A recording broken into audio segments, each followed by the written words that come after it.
Olá, seja bem-vindo, seja bem-vinda à nossa República. Mato Grosso e Pará travam há décadas uma das maiores disputas territoriais da história do Brasil, lá no Supremo Tribunal Federal. Em jogo, uma área de mais de 2 milhões de hectares, uma extensão maior que o estado de Sergipe, rica em biodiversidade, potencial agrícola e habitada por milhares de famílias que hoje vivem em um limbo administrativo. Recentemente, novos capítulos dessa disputa foram descritos no STF, com tentativas de conciliação que podem mudar o mapa do nosso estado.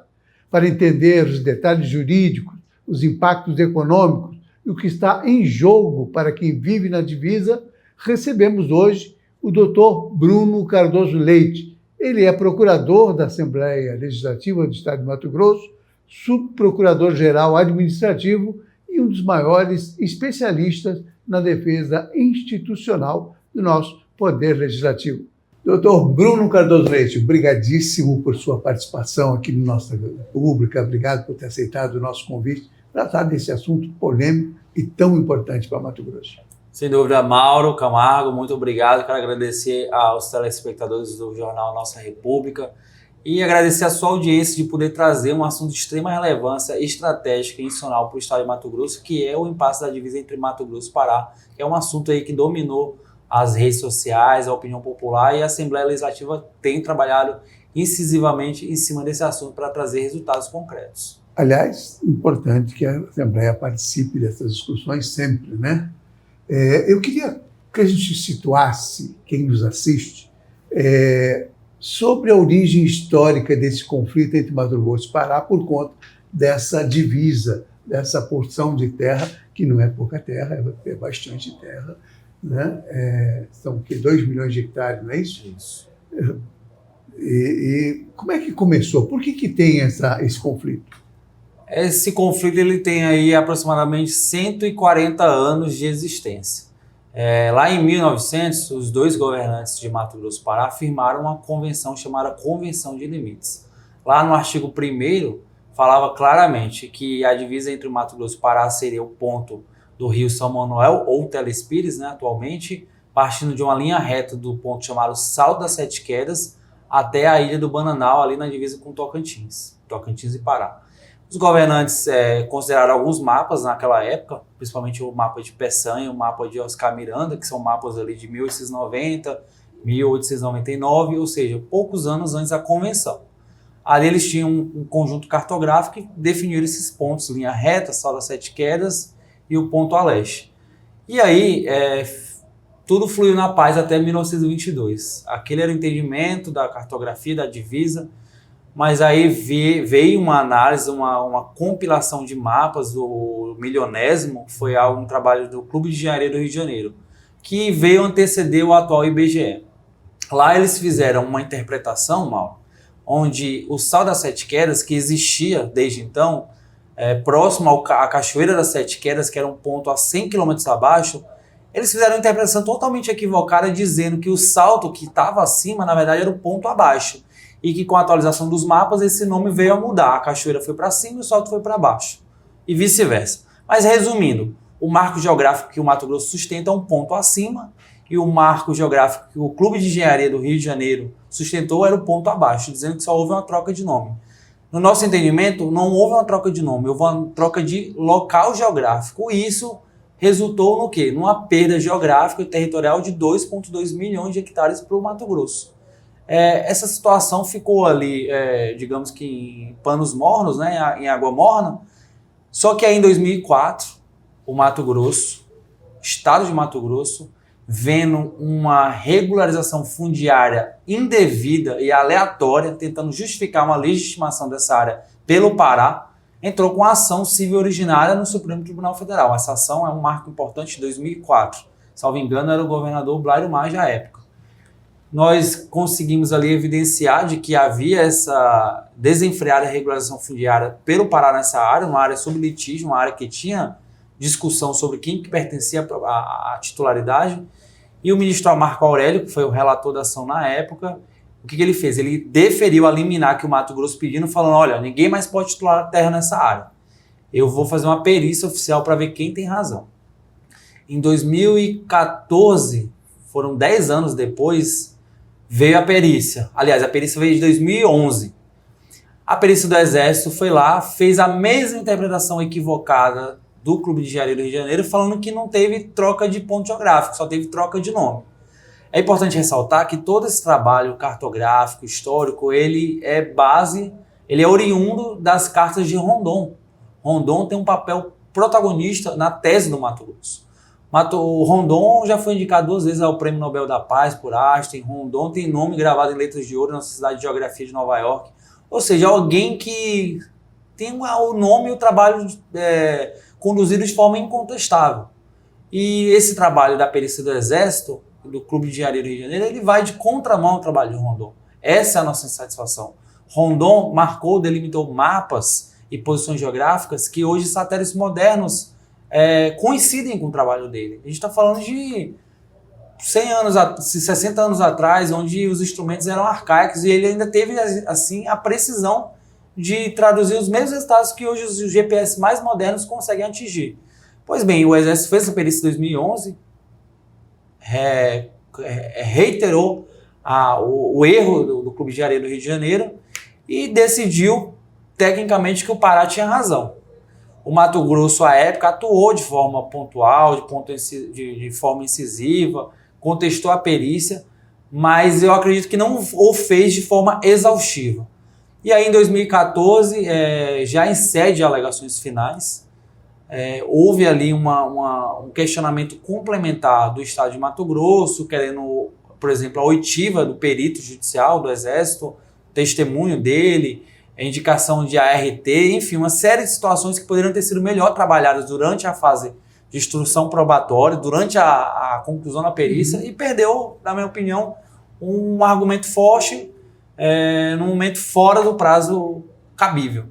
E o ministro falou, olha, isso aqui já foi tudo saneado na fase de instrução, vocês não têm mais argumento para discutir prova depois que eu encerrei a fase de provas. Foi nesse momento, Mauro, que a situação mudou. A Assembleia foi provocada pelos prefeitos, que até então a Assembleia não tinha conhecimento dessa situação. Deixa eu lhe perguntar, o senhor já falou da questão do local, do salto, da cachoeira, etc. Pode detalhar melhor o que esse marco geográfico, o salto das 7 cachoeiras, por que ele se tornou o centro principal dessa discórdia? É porque exatamente ele está 100 quilômetros acima do que é o considerado hoje, o que é essa Exatamente. cachoeira? Esses 3 mapas que eu citei para o senhor como base da Convenção de 1900, eles têm algo em comum. Todos eles descrevem lá um ponto chamado Salto das 7 Quedas. Todos eles descrevem esse ponto. Todos eles têm uma linha divisória saindo desse ponto Salto das 7 Quedas. Todos eles têm a mesma linha divisória, que é a linha acima, a linha que a gente defende. O que o perito do Exército entendeu é que a gente não poderia considerar esses mapas como suficientes, embora eles tenham sido base da convenção. Eles entenderam que teria que fazer uma análise de pontos geográficos sequenciais. Ali entre o salto e a cachoeira tem outros pontos geográficos, e é isso que eles tentaram enfatizar. Eles ignoraram, por exemplo, que existe um ponto chamado Salto Augusto, que está na outra margem do chifre, chamado Salto Augusto, que está no rio Juruena. E esse ponto, se você for analisar, partindo ali de Rondônia, é uma linha reta. Nós estamos falando do chifre, aí está a pontinha. Vamos supor que tem um chifre. Aqui tem uma linha reta, aqui é o Juruena e aqui é o Telespires, né? Supondo que é um triângulo perfeito. O Salto Augusto está bem aqui. Não faria sentido de falar a linha reta até o Tocantins, uma linha que desce, que faz um movimento descendente. Porque a nossa linha está descendo aqui. No Tocantins. Ele não está seguindo a linha reta tal qual está aqui. O Salto Augusto ele praticamente está no mesmo paralelo do ponto no rio Telespires. Então, assim, o Exército desconsiderou, falou que tinha que considerar a sequência de acidentes e falou que o salto, que até então estava em cima, na verdade ele era lá embaixo. E depois houve uma evolução de mapa e esse salto subiu, e quando ele subiu a gente está querendo sustentar o nosso direito numa interpretação de nome posterior à convenção. Enfim, é algo um pouco confuso, complexo, até eu demorei um pouco a entender, Mas, sem dúvida, não tem qualquer... Só para a gente compreender, quer dizer, já foi julgado pelo STF, essa ACO 714, né? Que teve um desfecho desfavorável para o Estado. E o que mudou juridicamente de lá para cá que permitiu essa ação agora com a participação efetiva da Assembleia Legislativa? Perfeito. Retomando aquele raciocínio, a Assembleia tomou conhecimento da ação em 2014, dessa ação civil originária do 714. Nós pedimos ingresso como amicus curiae e provocamos todos os 9 prefeitos, são 9 municípios do Mato Grosso prejudicados, a ingressarem também como amicus curiae no processo. Nós chegamos ali no processo praticamente no finalzinho do segundo tempo, comparando a partida de futebol. Desculpe interromper. Tá. Esses 9 municípios prejudicados, como o senhor diz, são municípios que, em tese, deveriam fazer parte de Mato Grosso e não fazem, ou que são municípios que dão sustentação à população dos municípios paraenses, Exatamente. Entre aspas. Eles são municípios mato-grossenses que atendem integralmente a população do sul do Pará, que está geograficamente isolada do restante do estado. Mas atende com o quê, procurador? Vou dar um exemplo concreto. Paranaíta entrou com uma ação agora, mês passado, cobrando 29 milhões de reembolso a título de despesa com saúde para atender a população paraense. Essa população entra no estado do Mato Grosso, que está a 40 quilômetros de Paranaíta, usa todo o sistema municipal de saúde e na hora de receber compensação o município não recebe nada. Ele está tirando dinheiro do cofre público municipal para atender uma população de outro estado. Quer dizer, o Pará não repassa para Mato Grosso. Não repassa o bônus. Só repassa o ônus. Na hora de receber o bônus, eles recebem. Eles recebem todo o ICMS. Além de Paranaíta, o senhor falou, tem mais 8 municípios. Que outros municípios importantes assim? São 9 municípios. Conforme a linha vai avançando de oeste para leste, o problema vai diminuindo. Então, considerando que oeste temos Paranaíta e Alta Floresta e Novo Mundo, a gente encontra esses 3 municípios mais prejudicados. O problema não vai só na questão da saúde. Eles custeiam manutenção de estrada dentro do Pará porque eles estão totalmente isolados e o estado do Pará não lhes atende. Eles atendem a questão de transporte escolar, a questão, por exemplo, também de bitributação, que é uma demanda do segmento civil. Os produtores hoje dizem que perderam totalmente a competitividade agrícola e pecuária porque eles têm que pagar imposto no Pará e têm que pagar imposto na hora que entra no Mato Grosso. Ou seja, é uma situação peculiar, nada comparado a qualquer outra disputa entre 2 estados sobre divisas, envolvendo a questão da existência de uma área de Amazônia legal. Bom, mas como é que vocês encontraram? Quer dizer, então a discussão agora já não é mais sobre a divisa. A discussão agora é sobre quem paga essa conta, é isso? Ainda é sobre a divisa, mas hoje a gente parou de brigar por terra para brigar por pessoas. A Assembleia entrou na ação, eu participei pessoalmente do julgamento daquela ação principal. Infelizmente, como todos os outros processos que a STF já julgou divisa, eles seguiram perito. Natural, a gente reconhece isso com muita tranquilidade. Só que 2 anos após o julgamento da divisa, a gente percebeu que os problemas continuaram. O Pará continuou formalmente como proprietário da terra, mas eles continuaram sendo omissos em relação à população deles. Foi por isso que a Assembleia idealizou uma ação rescisória. Nós pegamos o argumento técnico, que era a questão do salto augusto, que eu tinha mencionado, que foi ignorado na perícia, para tentar reabrir a discussão da divisa. O ministro Barroso recebeu a ação, só que ele virou presidente, aí remanejou para o ministro Flávio Dino, que assumiu há uns 3, 4 anos agora no STF. E aí, vendo que o processo não ia dar chance de ressuscitar a discussão principal, nós pedimos ali uma audiência de conciliação. Esse foi um pedido da Assembleia Legislativa. Nós falamos, ministro, a divisa foi resolvida, nós estamos discutindo para tentar rediscutir a divisa, mas o problema da população permanece. O Pará não tem condições de atender essa população, o Mato Grosso continua atendendo essa população, nós não temos contrapartida e pior, tem prefeitos do Mato Grosso que estão respondendo improbidade administrativa por atender essa população. Nós precisamos de uma segurança jurídica. Nós temos aí uma área de pouco mais de 2 milhões de hectares. Qual é o perfil econômico dessa região? A Assembleia Legislativa, em 2019, elaborou um laudo técnico, econômico, social e antropológico para identificar qual que é o sentimento dessa população. Ali foram mapeadas inúmeras propriedades produtivas no segmento da pecuária, também de lavoura. Existe um fluxo intenso entre essas propriedades produtivas e o Mato Grosso por conta da distância. Só o Paranaíta está a 40 km de distância dessa sede chamada Gleba São Benedito, onde eles estão a 400 km no município de Jacareacanga, que é quem eles administram. 400 km até que é razoável, mas a questão é que não existe estrada viária. São aldeias indígenas, unidades de conservação. Quando um produtor na Gleba São Benedito, por exemplo, precisa ir lá entregar o defensivo agrícola de volta para fim de controle sanitário, ele precisa percorrer 1.400 quilômetros. Como assim? Nos explica aqui nesse mapa, procurador, mais ou menos. Essa, na verdade, é uma ilustração, mas é só para a gente tentar que o espectador compreenda como que é isso, né?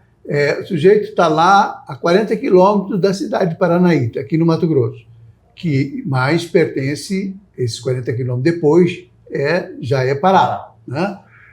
Por que ele tem que rodar 1.400 quilômetros? Porque no meio, entre Jacareacanga e a comunidade Gleba São Benedito, existe o Jamanchim, existe o Munduruku, existe a base aérea do Cachimbo, ou seja, são unidades intransponíveis. Nunca haverá, para poder haver estrada entre o município e a comunidade, que é um distrito deles, teria que fazer todo esse arcabouço ambiental para viabilizar uma estrada. Então eles têm que ir lá em Itaituba, para depois descer, para poder depois entrar na Gleba. Eles saem do Pará, entram no Mato Grosso para depois entrar no Pará de novo.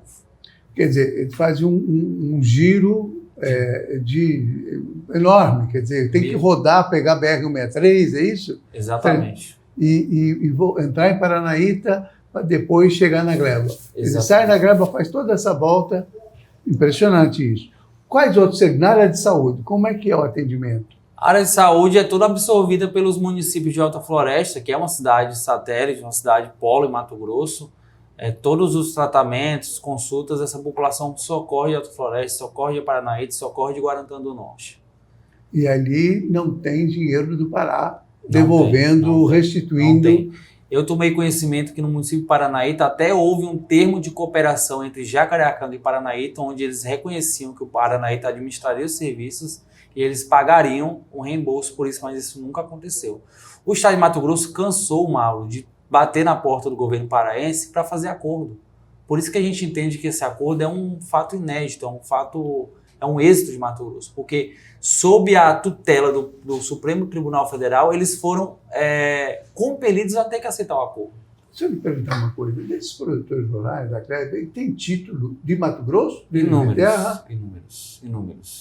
Na porção leste da divisa, eles estão no Pará. Então, a questão ali de regulação fundiária é até tranquila. Mas na porção leste, na divisa com Tocantins, próximo à Ilha do Bananal, existem cerca de 170 imóveis rurais dentro do estado do Pará, no município de Santana do Araguaia. Olhando o mapa para frente, é o que está à direita. Exatamente. Do bico lá. Não, lá do outro lado, na divisa com Tocantins, Ilha do Bananal. Ilha do Bananal. A gente tem 170 títulos. Sim, está à direita, né? Olhando para a pontinha, está à direita, lá em direção ao Tocantins. Exatamente. É isso, olhando o mapa de frente. Exatamente. São 170 títulos que o Intermate emitiu, mas que estão em área do Pará.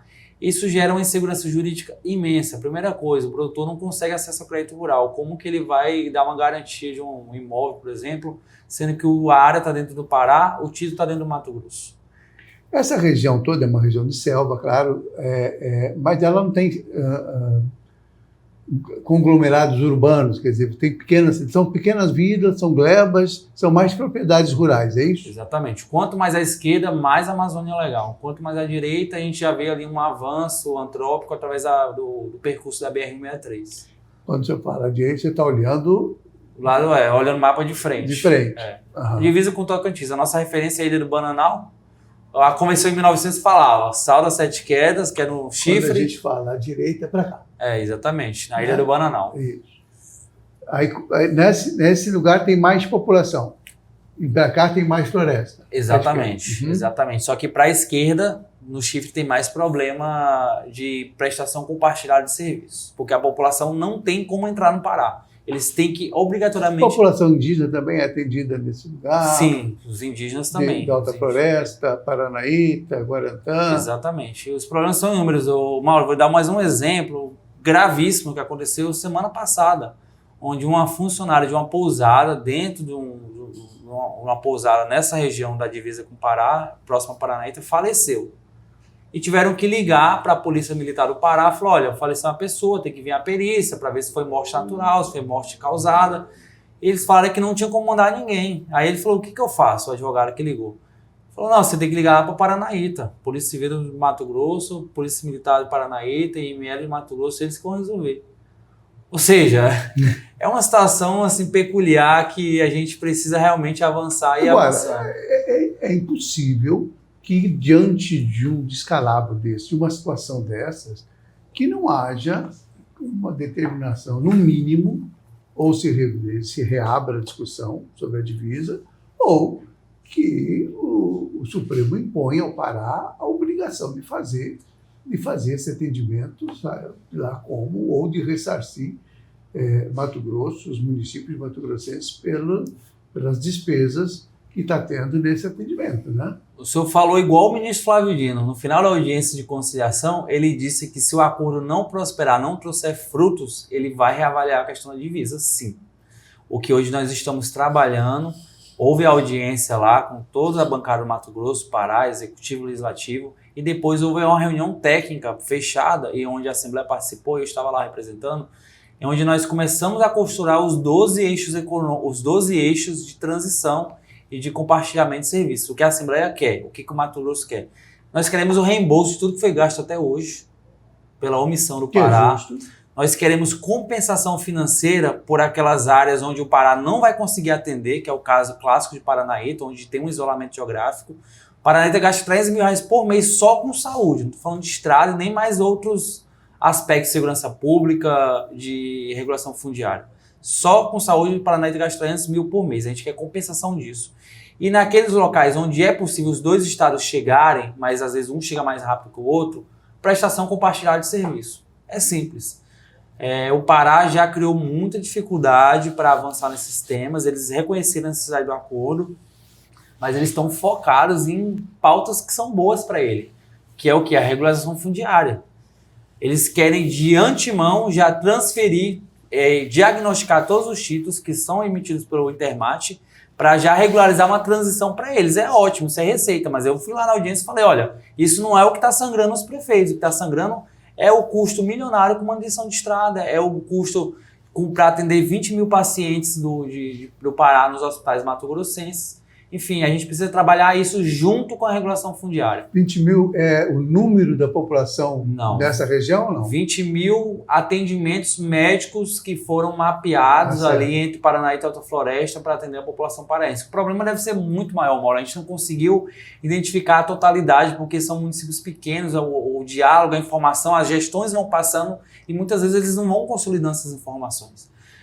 O prefeito de Guarantã me relatou que ali no Vale do 15, que é uma outra região muito crítica, porque o Vale do 15, embora esteja 2 quilômetros acima da linha da divisa e esteja ali a 40 quilômetros de Guarantã, eles estão a quase 400 quilômetros de Novo Progresso, que é o município que eles atendem.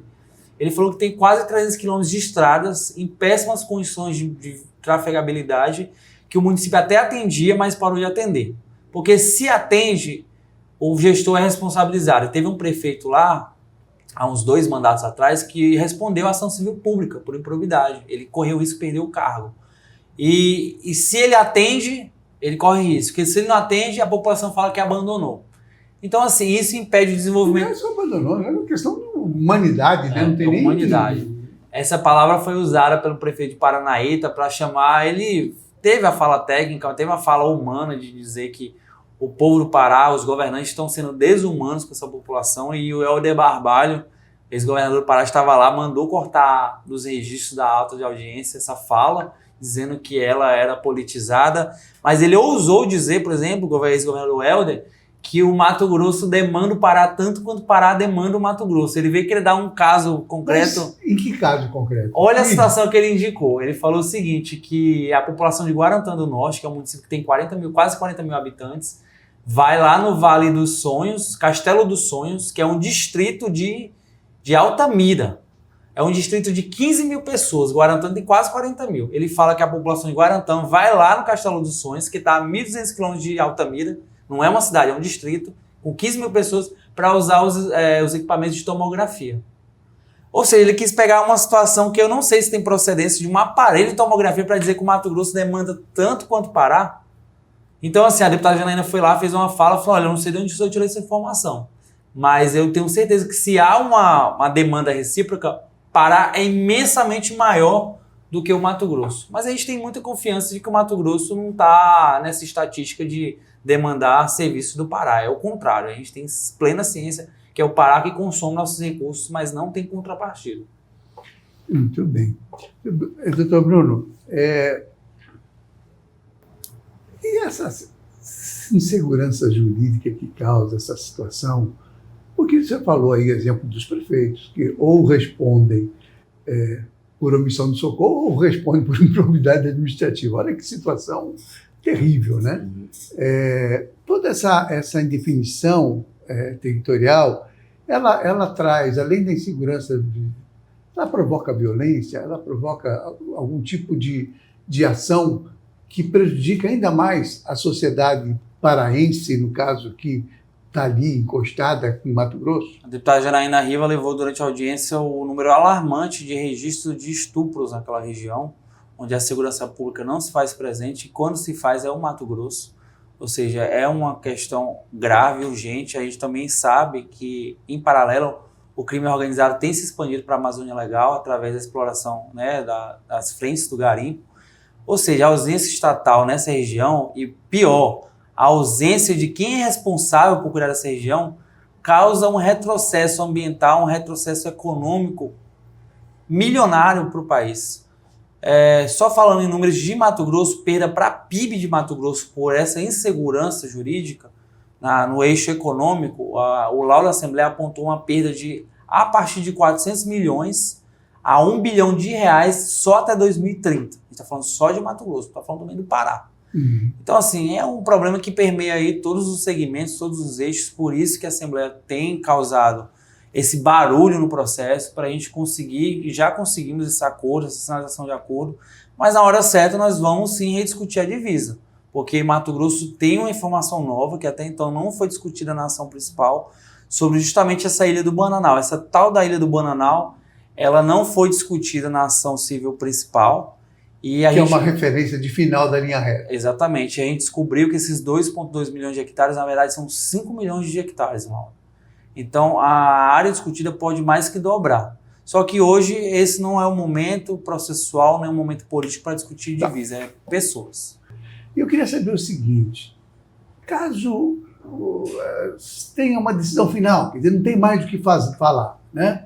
Mato Grosso teria que indenizar esses proprietários, o Estado... Estou falando sobre o ponto de vista fundiário, né? Se teria que indenizar aqueles proprietários de terra que estão com um título lá de Mato Grosso. O que vai acontecer com essas pessoas? Isso vai ser simplesmente anulado? Encerrada a audiência de conciliação ampla, onde teve a participação dos políticos, né, de Mato Grosso e do Pará, nós fomos para uma reunião técnica com os procuradores do Pará, do Mato Grosso, Procurador-Geral do Estado, Procurador-Geral da Assembleia, e nós começamos a discutir os eixos. E o primeiro eixo, convenientemente para o Pará, foi a regulação fundiária. Já está acontecendo problemas quanto a essa possível transferência. Teve um proprietário de imóvel rural que na ação principal falou que não está conseguindo migrar. O CNJ negou essa migração, o CNJ fiscaliza os cartórios, falando que não foi regulamentado. Então a gente vai agora diagnosticar todos esses imóveis que estão no Pará, mas que estão titulados pelo Mato Grosso, para fazer um encaminhamento sob a supervisão do STF. Vai ter um protocolo junto com o ITERPA, com o Intermate, com o INCRA, União, Estados, para a gente ver qual vai ser a solução. Se vai indenizar ou não, ou esse encaminhamento desse grupo de trabalho que vai definir. A gente sabe que tem legislação civil que fala da aquisição de boa-fé, enfim, tem todo um contexto que pode gerar uma situação fora do normal para atender o problema. Complexo, né?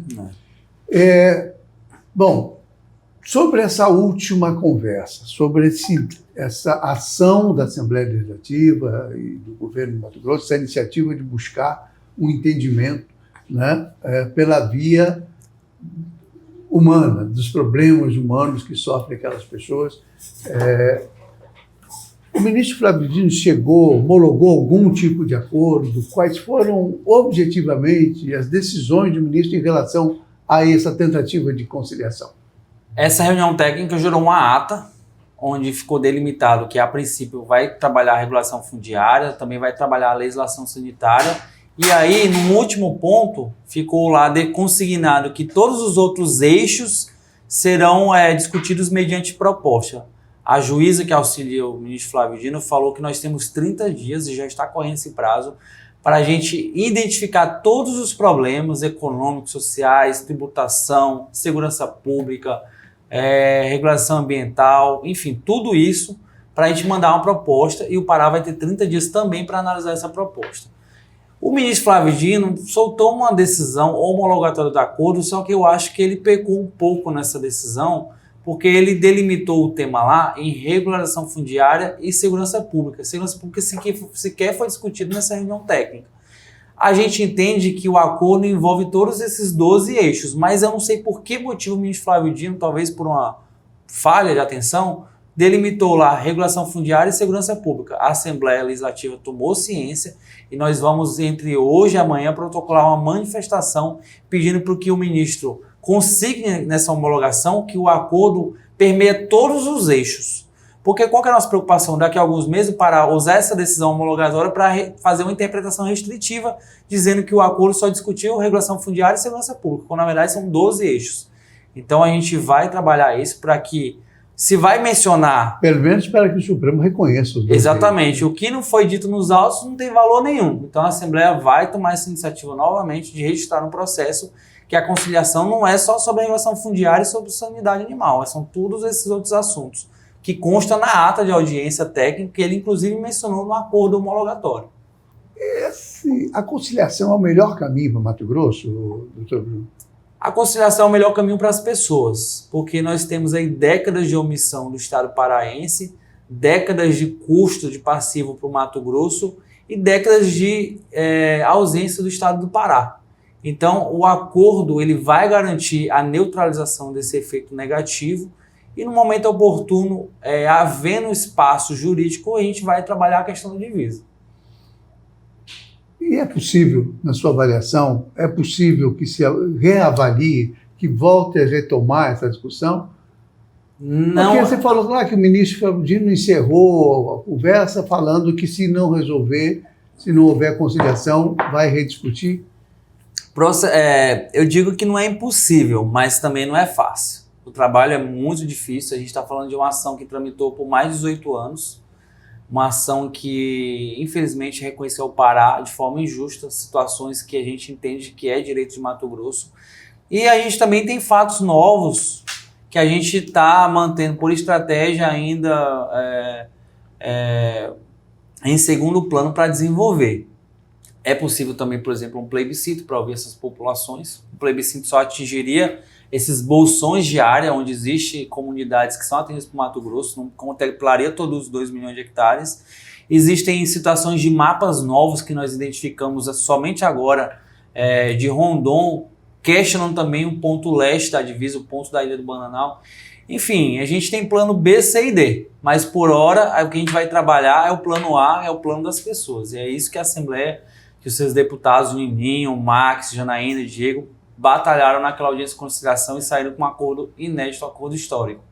Quando o senhor fala em acordo histórico, embora não se ainda vá tentar se discutir a questão da divisa, como é que o senhor avalia a postura do governo do Pará diante dessa situação? Porque, assim, a gente viu recentemente a declaração da governadora lá, Hanna, em exercício, muito dura, dizendo que não sai de um centímetro de terra para Mato Grosso, uma forma até meio agressiva para um Estado que faz divisa e que tem ajudado o cidadão paraense de uma maneira que não tem a menor obrigação de fazer e está fazendo na saúde, na segurança, na educação, na infraestrutura de estrada.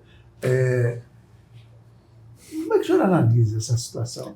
O O que eles passam na conversa? Eu acho que a estratégia do Pará nas mídias sociais, que viralizou de forma astronômica. Eles venderam a falsa informação para os leitores, para o público, de que a gente estava brigando por terra, que a gente estava querendo tomar a terra deles. Quando aquela audiência de conciliação que aconteceu agora no mês de junho, foi para fazer um acordo para garantir a dignidade das pessoas, para eles reconhecerem a omissão deles. O Mato Grosso sempre defendeu nos últimos meses, né, principalmente, essa tese de que a gente estaria brigando pelas pessoas, que a discussão territorial é uma questão que corre em segundo plano, que aquela audiência de conciliação era para tratar da segurança jurídica da população na faixa de divisa. O Pará saiu da audiência com o mesmo discurso. Aliás, eles chegaram lá na audiência, mudaram totalmente o discurso. Eles estavam falando que a gente estava querendo tomar terra e chegaram lá e começaram a falar que eles estavam preocupados com a população também. Por isso que eles iriam ceder ao acordo. Então eles mudaram totalmente o discurso das redes, o discurso da mídia, para um discurso mais humano no curso daquela audiência. Infelizmente, eles voltaram a propalar na mídia, após a audiência, de forma unida lá, que o Pará saiu vitorioso, que a discussão territorial está encerrada, o que não é verdade. A discussão territorial não está encerrada. Ela está suspensa, condicionada ao avanço do acordo, que se o acordo não avançar, a discussão originária... Isso está na decisão do ministro Dino. Ele fez a fala durante a audiência. Na decisão dele, ele só falou do acordo. Porque a questão da divisa é uma questão processual que está aberta, está viva. Enquanto não sair o acordo, enquanto ele não julgar os embargos de declaração, a questão processual está sob a apreciação do ministro do próprio Supremo Tribunal Federal. Então, enquanto não houver o trânsito em julgado, ou seja, não cabe mais nada, aí a gente pode falar. A questão da divisa está pacificada. Agora, um fato interessante é que havia representantes do segmento civil, os moradores da região lá, e todos eles me chamavam no canto, falaram, doutor, deixa eu falar, pede para eu falar. O que você quer falar? Eu só quero fazer uma pergunta lá no meio da audiência. O que você quer perguntar? Ele falou, aí eu peguei, ouvindo atentamente, ele falou assim, eu quero perguntar para qual dessas autoridades paraenses, governador, deputados federais, estaduais, senadores, qual deles já foi pessoalmente lá na nossa comunidade? Aí eu falei, mas por quê? Porque eu tenho certeza que eles vão responder que nenhum foram. Porque ninguém nunca foi lá nos visitar. Ninguém conhece a nossa realidade. Eles não têm propriedade para vir falar da nossa comunidade quando sequer pisaram lá. Infelizmente, o ministro acabou não dando oportunidade de fala para todo mundo, porque foi uma audiência muito corrida, muito turbulenta. Mas o sentimento é esse. O sentimento é de abandono. Essa é a palavra que resume o sentimento dessa população da faixa de divisa. Aí tem que ter uma ação, além de jurídica, tem que ter um pouco de ação política também, sem dúvida, porque senão não vai ter pressão, não vai ter visibilidade na imprensa. Quer dizer, eu tenho certeza que se essas comunidades se mobilizarem em movimentos de protesto, se posicionarem em relação a essa questão, né, de querem pertencer a Mato Grosso ou querem pertencer ao Pará, sei lá, se eles se manifestarem, isso vai ganhar o espaço da mídia nacional, vai ganhar espaço de rede, e vai chegar no Supremo, obviamente. O deputado Janaína sugeriu, coincidindo com a sua fala, uma possibilidade de audiência pública lá no local, nos municípios da divisa, para o ministro ir lá. Ele falou que vai ver a possibilidade, no momento oportuno, ou alguém substituto dele para ir, conhecer e ouvir a população. Isso pode caminhar para um plebiscito também, é uma hipótese que não está descartada. Um plebiscito poderia, juridicamente, resolver o problema da divisa? Poderia, mas hoje o rito do plebiscito ele não é adequado para esse problema. A peculiaridade do plebiscito é que existe uma ADI do STF, Michel Toffoli foi relator, e lá ele definiu que a oitiva da população afetada, interessada, compreenderia tanto as áreas desmembradas como a população dos dois estados. A gente sabe que o Pará tem quase 9 milhões de pessoas, enquanto o Mato Grosso não tem 4 milhões, e essa metodologia do plebiscito pode ser ruim, mas no STF tudo é possível, Mauro. Então, assim, a gente pode ser que a gente dê uma medida adequada para uma solução diferente, para um problema diferente. Então, acredito que é algo trabalhável. Vamos supor que o governo do Pará, nessa conciliação, nessa busca de entendimento, ele assuma a responsabilidade das despesas que são bancadas pelos nossos municípios. Assume e passe a repassar por determinação do Supremo, né? E cumpra com isso. E aí nós teríamos, na prática, Um acordo frutífero. Um acordo, de alguma maneira, quer dizer, não resolve o problema das pessoas, porque elas vão continuar com a mesma com uma certa dificuldade ainda de logística, mas, enfim, mas pelo menos alivia os cofres públicos dos municípios mato-grossenses e dão um alento para as pessoas que vão ter alguma garantia de atendimento.